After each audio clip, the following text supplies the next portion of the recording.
Penyerang pinjaman Sriwijaya FC, Beto Gonçalves, memanfaatkan waktu setelah latihan rutin untuk menambah porsi latihan secara mandiri.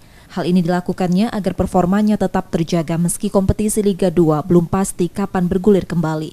Beto Gonçalves juga kecewa dengan ditundanya kompetisi yang seharusnya mulai kembali pada pertengahan Oktober ini. Beto mengaku latihan tanpa kompetisi akan menimbulkan kejenuhan pemain. Ya, jenuh ya kita begini.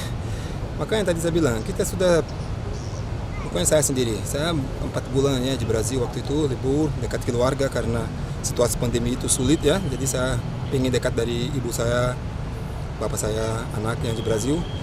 Tunggu lama sekali ya, tapi di sana tetap jaga diri, latihan ya hampir setiap hari.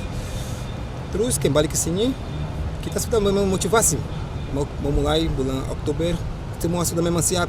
Tiba-tiba berhenti, bagaimana perasaan kita ya? Langsung frustrasi ya. Karena memang kita siap untuk memang kompetisi sudah fit, sudah pengen memang minggu depan sudah mulai, tiba-tiba ditunda. Jadi ya frustrasi ya. Meski belum mengetahui kompetisi dilanjutkan atau dihentikan, Beto mengajak pemain Sriwijaya FC lain untuk fokus dan menjaga semangat berlatih. Nur Muhammad, Kompas TV Palembang, Sumatera Selatan.